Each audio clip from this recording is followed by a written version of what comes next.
Bob here, and it's a new day and a new plan for the chipper. Stick around.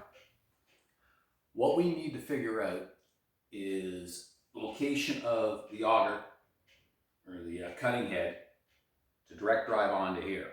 So what that means is making an adapter for it. So what we do is we're going to set a ruler in. Ideally, I use a 12-inch ruler. And I know this is off center, but I don't know how much, and I'll need to know that. So what I want to do is center these up. I center my ruler, so it's pretty much centered with the holes. I can get away with eyeballing it for the height.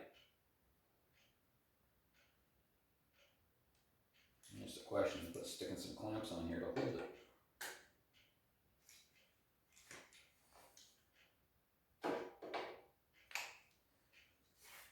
And then, I'm just taking a square. I gotta figure out where this is gonna sit. Center it here.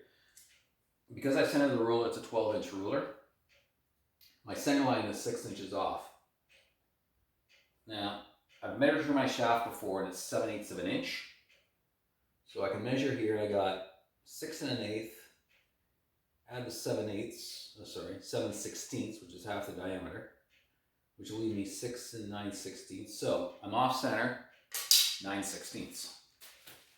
Helps to make a little sketch so you know what goes where.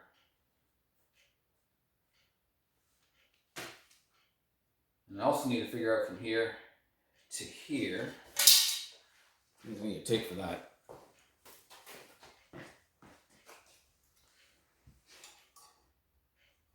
Okay. And we've got 5 3/8.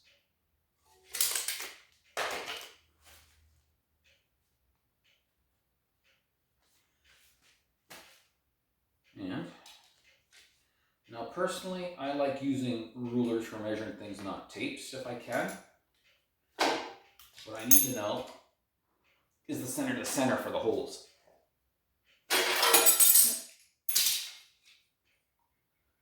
I like measuring off the edge of a hole to edge of a hole. A little more accurate that way. Alright, I've got, let's do that.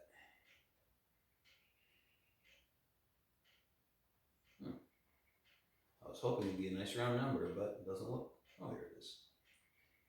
Don't expect perfection. 1, 2 3/4 of an inch. Checking a couple of spots. Yeah, that's a little better. Yep, I'm going to call it 2 3/4 of an inch.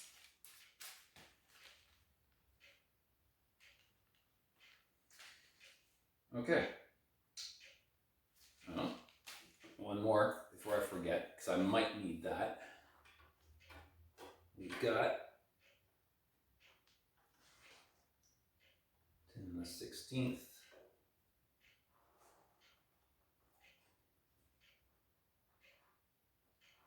10 1/16.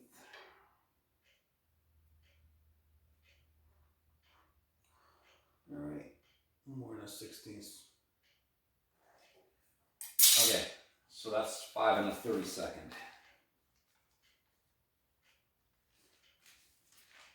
Okay, now I can do some other, one thing we're also going to need. I need to get the height from here to here, which means I need my other mating part. Excuse me.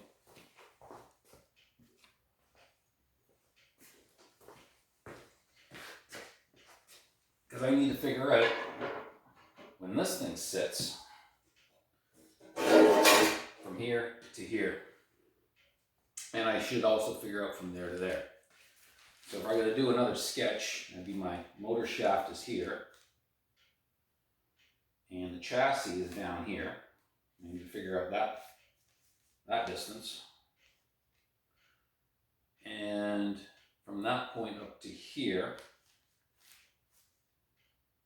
what that distance is going to be. Because I need to have some space in there.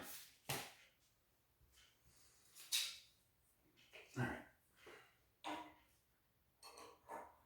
So I'm going to measure from the top of the dogs. In fact, if I put in my little drawing in here, so I'll remember it's from the top of the dogs.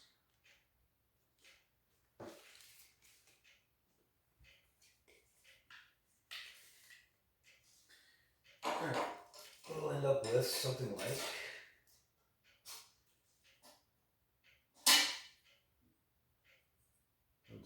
depending on where you check it. This is not a perfect piece. Like an 1.25 inches.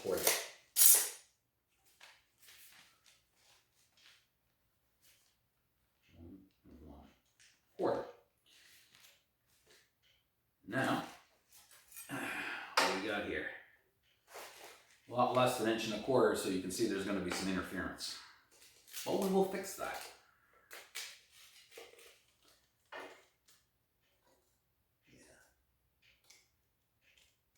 Not the perfect way of measuring it, but for most of the stuff we do, it doesn't have to be that perfect. Okay, that's 1/2 inch.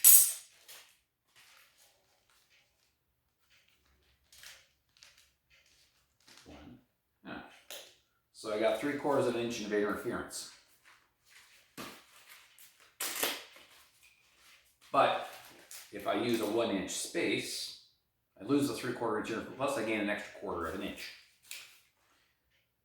That, I think we can make work.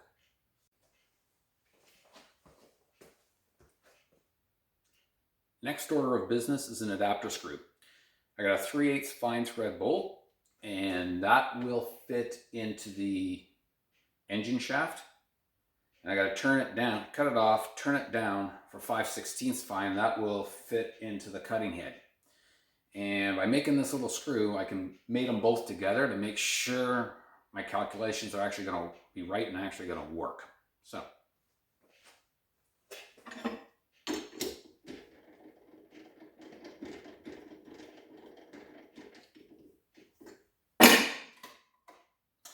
Helps if we're plugged in.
You can see now how the screw joins the two shafts together.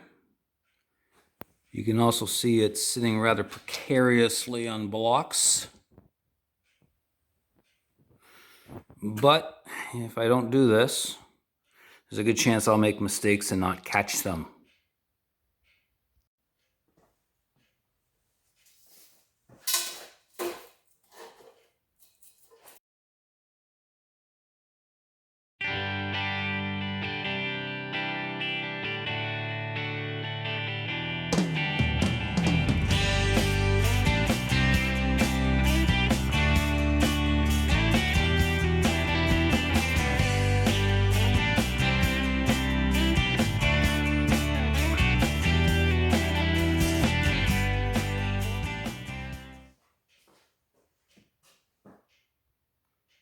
Now we have the fun of laying them out.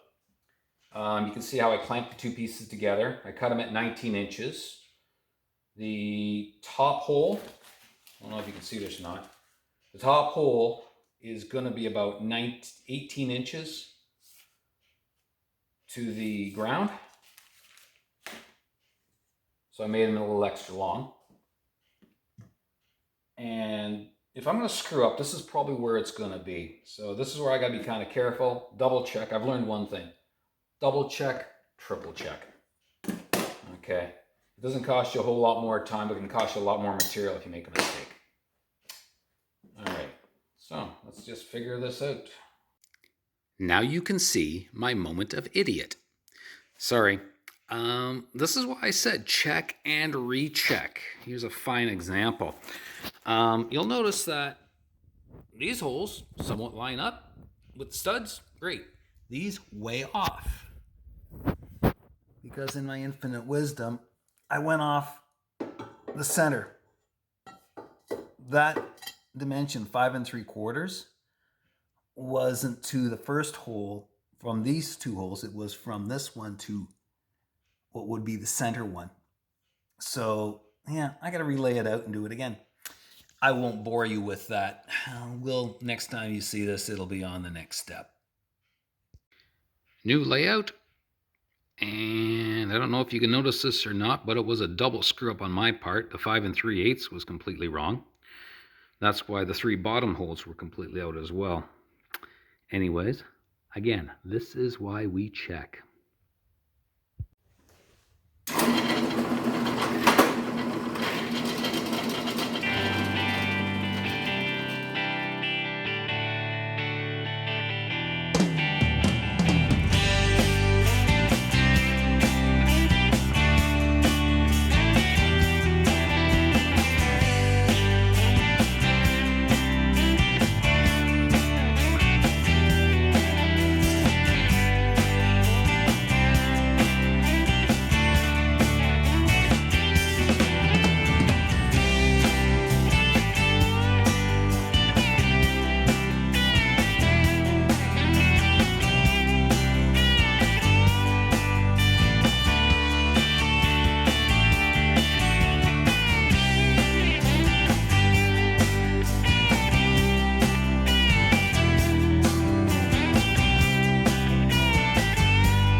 And that's why we have those big holes in there.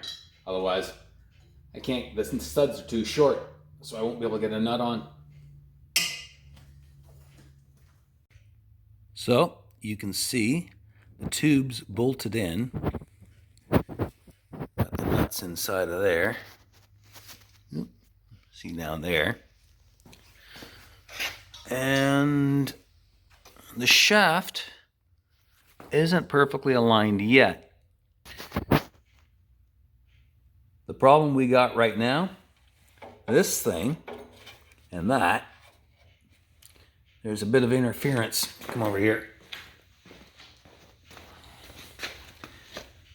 Don't know if you can see it very well, But this little unit here is pushing up against here. It is jammed in here. And you'll notice this is a raised area which interferes with the tube. So we've got a little bit more work to do. I'm going to have to grind some clearance in here in the tube on this one rail so it'll sit flush with this surface, not this one. And hopefully we'll get things aligned. We still got to make a coupling, but I think we're going to have to call it for this day.